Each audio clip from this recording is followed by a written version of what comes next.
కొబ్బరి పాల చారు తయారు చేసుకోబోతున్నాం. మరి ముందుగా వాటికి కావాల్సిన ఇంగ్రీడియంట్స్ అయితే తెలుసుకుందాం. కొబ్బరి పాల చారు తయారు చేసుకోవడానికి కావాల్సిన పదార్థాలు: కొబ్బరి పాలు, మిరియాల పొడి, ధనియాల పొడి, శనగపిండి, బియ్యం పిండి, పచ్చిమిర్చి ముక్కలు, ఎండుమిర్చి, కరివేపాకు, కొత్తిమీర, ఆవాలు, జీలకర్ర, సైంధవ లవణం, ఇంగువ, నూనె. సో స్టార్ట్ చేసేద్దామా? స్టార్ట్ చేసేద్దాం. ముందుగా మనం స్టవ్ వెలిగించేసుకుందాం.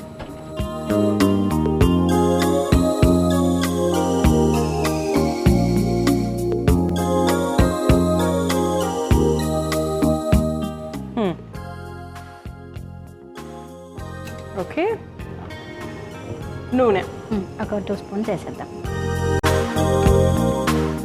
సో ఒక 2 స్పూన్ల నూనె కూడా వేసేసుకున్నాము. మామూలుగా అంటే సాధారణంగా అసలు కొబ్బరితోనే తయారు చేస్తారు. ఇలా కొబ్బరి పాలతో కూడా ఏమైనా రెసిపీస్ తయారు చేస్తారని చాలా తక్కువ మందికే తెలుసు, అందరికీ కూడా తెలీదు.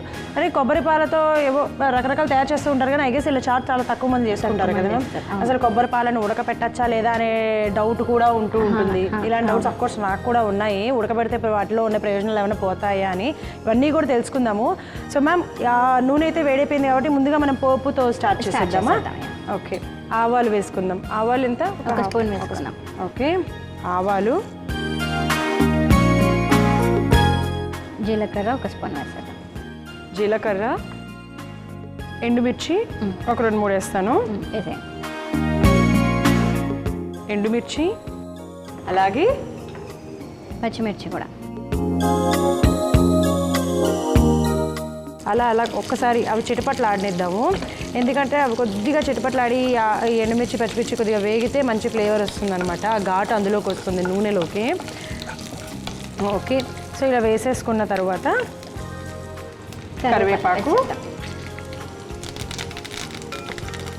సో వేసేసాం కదా. ఇప్పుడు కావాల్సిన ఇంగ్రీడియంట్స్ అన్నీ కూడా ఇందులో వేసేసాము. నెక్స్ట్ ఇప్పుడు పాలు పోసేద్దాం. ఇంగువ కూడా ఉంది కదా, ఇంగువ కూడా వేసేద్దాము. ఇంగువ ముఖ్యంగా మనం ఘృతం, నెయ్యిలు కానీ ఏదైనా ఆయిల్ కంటెంట్లోనే వేసేయాలన్నమాట. ఓకే, సో ఇంగువ వేసాను. అది కూడా ఒక 1/2 స్పూన్ ఇంగువ అయితే సరిపోతుంది. మనకి ఈజీగా డైజెషన్ అవ్వడానికి కూడా మనం ఇలాంటి చారుల్లో వాటిలో ఇంగువతో పోపేసుకుంటే కూడా చాలా చాలా రుచికరంగా ఉంటుంది. అండ్ కొబ్బరిపాలు పోసేయండి.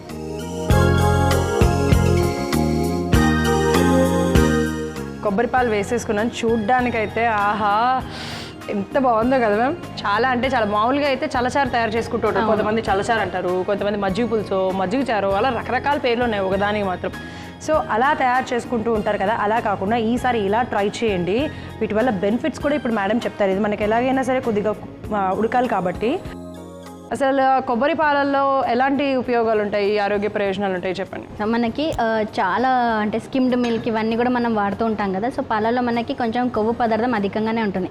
కానీ కొబ్బరి పాలలో తీసుకుంటే ఇది ప్లాంట్ ఎక్స్ట్రాక్ట్ అయినటువంటి మిల్క్ అనమాట.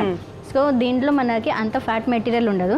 అండ్ ఇంకా ఇది మన కొవ్వును తగ్గించడానికి ఎంతో ఉపయుక్తంగా ఉంటుంది. అధికంగా ఫైబర్ కంటెంట్ ఉండడం వల్ల మనకి ఒబిసిటీ కూడా తగ్గిస్తుంది.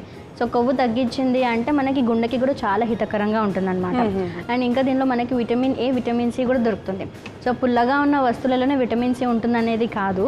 సో ఇలా మన కొబ్బరిలో కూడా విటమిన్ సి ఉంటుంది. అది కూడా మన ఇమ్యూనిటీని అంటే రోగ నిరోధక శక్తిని కూడా పెంచుతుంది అనమాట.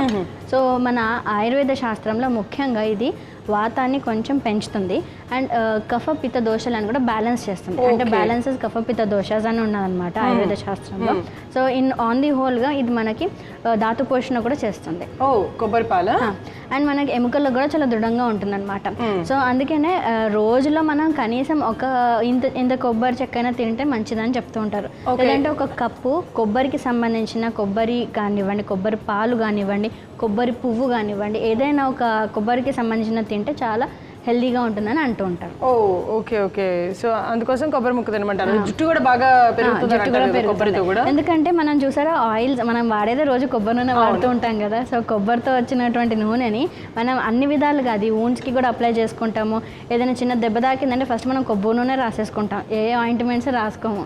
సో అది న్యాచురల్ హీలింగ్ ప్రాసెస్. అంటే బయట మనకి ఎంత అంటే స్కిన్కి సంబంధించినటువంటి చర్మానికి ఎంత అయితే మంచిగా వ్రణాలను మాన్పించేటువంటి కేటగిరీ ప్రాసెస్ ఉన్నదో లోపల కూడా అంటే మన శరీరం లోపల ఉన్నటువంటి గాయాలను కానీ వాపుని కానీ తగ్గించేటువంటి ప్రాపర్టీ మనకి కొబ్బరిలో ఉంటుంది. ఎస్. సో ఇలా కొబ్బరి పాలు మరుగుతున్నాయి కదా, ఇప్పుడు మనం ఏంటంటే మిగతా ఇంగ్రీడియంట్స్ కూడా వేసుకుందాము. ఓకే. సో పసుపు కొంచెం కొంచెం ఇంత సరిపోతుందా? ఒక జస్ట్ ఒక పించ్ అన్నట్టు, పావు స్పూన్ కూడా కాదు, పావు స్పూన్లో కూడా సహా అనుకోండి. అలాగే ధనియాల పొడి ఎంత ఏమంటారు? ఒక స్పూన్ వేసేద్దాం. ఒక స్పూన్ ధనియా పౌడర్. మిరియాల పొడి ఒక హాఫ్ స్పూన్ వేద్దాం. హాఫ్ స్పూన్ మిరియాల పొడి. సో ఇది కూడా వేసుకుందాం. అండ్ నేను ఈ లోపల ఒక బౌల్లో కలిపి పెట్టానా, అంటే ఈ శనగపిండి బియ్య పిండి ఉన్నాయి కదా, లైట్గా అలా కలిపి పెట్టేసేనా, అంటే చిక్కపడ్డానికి జస్ట్. సో డైరెక్ట్గా వేసేస్తే మనకి ఉండలు కడతాయి కాబట్టి జస్ట్ ఏంటంటే మనము ఒక బౌల్లో శనగపిండి బియ్య పిండి తీసుకున్నాం. ఇక్కడ ఎందుకు అని అంటే ఏదైనా సరే పులుసులో కానీ చారులో కానీ ఇలాగా మనకి వాటర్ కంటెంట్ అనేది ఎక్కువగా ఉంటుంది, మనకి కొంచెం చిక్కగా ఉంటుంది, అన్నంలో తినేటప్పుడు కూడా బాగుంటుంది కాబట్టి జస్ట్ ఆ రెండు అయినా కలుపుకోవచ్చు. లేదు మీకు అందుబాటులో ఏదైనా ఒకటి ఉన్నా కూడా సరిపోతుంది, అలా ఏదైనా ఒకటి కూడా తీసేసుకోవచ్చు. సో దీంట్లో కొంచెం నీళ్ళు పోయండి. సో ఇది మనం ఏంటంటే ఇలా డైరెక్ట్గా ఒకవేళ కనుక దాంట్లో వేసేస్తే ఉండలు కడతాయి కాబట్టి అలా ఉండలు కట్టకుండా ఉండడానికి ఇలా మనం సపరేట్గా ఒక బౌల్లో బియ్య పిండి కానీ శనగపిండి కానీ ఏదో ఒకటి కానీ లేకపోతే రెండు కూడా ఇదిగో ఇలా తీసుకోవచ్చు. ఇంకొంచెం మంచి కన్సిస్టెన్సీ వస్తుందన్నమాట. సో మరి కొబ్బరి పాలు కూడా ఎవరైనా తీసుకోవచ్చు? ఎవరైనా తీసుకోవచ్చు. సో చిన్నవాళ్ళు పెద్దవాళ్ళు అందరూ కూడా తీసుకోవచ్చు. ఇది మంచి హితకరం కదా, ఆరోగ్యానికి ఎంతో హితకరంగా ఉంటుంది కాబట్టి సో అన్ని విధాలా మనకు ఉపయుక్తంగా ఉంటుంది. ఓకే. సో ఇది నేను వేసేస్తున్నాను ఇందులో. అలాగే కొత్తిమీరని కూడా వేసేసుకుందామా మొత్తము? ఓకే. సో కొత్తిమీరని కూడా వేసేసుకుంటే అది కూడా ఆ కొత్తిమీర కూడా ఇంకొంచెం మరిగి చాలా టేస్టీగా ఉంటుంది అనమాట. మరి ఇది ఎవరైనా కూడా తీసుకోవచ్చు. అంటే ఇప్పుడు రెగ్యులర్గా చారులు పెట్టుకుంటూ ఉంటారు, చింతపండు చారనో టమాటా చారనో, ఆ ప్లేస్లో ఇలాంటివి తీసుకున్నా కూడా బాగుంటుంది, చాలా బాగుంటుంది, టేస్టీగా కూడా ఉంటుంది, ఎంతో రుచికరంగా ఉంటుంది, స్వీట్గా ఉంటుంది, కొబ్బరి పాలు కాబట్టి స్వీట్గా ఉంటుంది, కొంచెం సాల్టీగా కూడా ఉంటుంది. అండ్ మనం ఇప్పుడు వేసుకునే ఇంగ్రీడియంట్స్ అన్ని కూడా మనకి జలుబు దగ్గు వాటి నుంచి కూడా ఉపశమనం కూడా కలిగిస్తుంది అనమాట. సో ఇది మరిగినట్టు ఇంకా మనం తీసేసేద్దామా? లాస్ట్లో ఉప్పు వేసేసుకుందాం. ఓకే. ఉప్పు సైంధవ లవణం వేసేసుకుందాము దీనికి తగినంత. ఓకే. సైంధవ లవణం కూడా వేసి మరొకసారి అలా కలిపేసి ఇప్పుడు స్టవ్ ఆఫ్ చేసేసుకుందాం. స్టవ్ ఆఫ్ చేసేసుకున్నాక మనం నిమ్మరసం కూడా వేసేసుకుందాం. ఓకే. సో నిమ్మరసం ఎంత? ఒక చెక్క వేయమంటారు? ఒక చెక్క సరిపోతుంది. ఒక చెక్క నిమ్మరసము.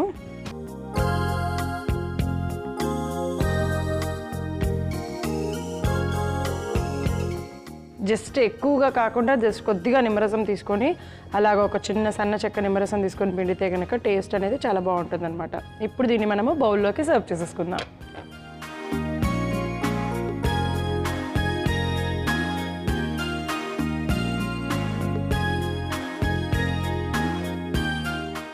చక్కగా నిమ్మకాయ వాసన కూడా వస్తుంది పోసేటప్పుడే. ఎస్. అధిక కొవ్వుని తగ్గిస్తూ అలానే మన శరీరానికి ఎంతో ఎనర్జీని అంటే రోగనిరోధక శక్తిని అందిస్తూ ధాతు పోషణం చేసేటువంటి కొబ్బరి పాలచారు రెడీగా ఉంది.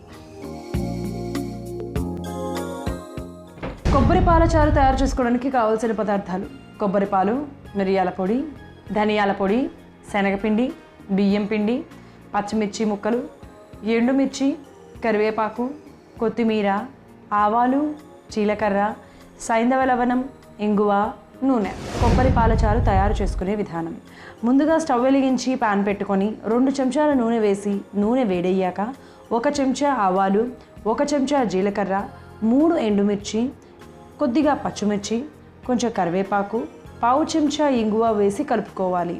ఆ తర్వాత కొబ్బరి పాలు పోసి కాసేపు మరిగించుకోవాలి. తర్వాత పావు చెంచా పసుపు, 1 చెంచా ధనియాల పొడి, 1/2 చెంచా మిరియాల పొడి వేసి కలుపుకోవాలి. తర్వాత ఒక బౌల్ తీసుకొని అందులో కొద్దిగా శనగపిండి బియ్యపిండి వేసి కొద్దిగా నీళ్లు పోసి ఉండలు లేకుండా కలిపి ఈ మిశ్రమాన్ని కొబ్బరిపాల మిశ్రమంలో వేసి కలుపుకోవాలి.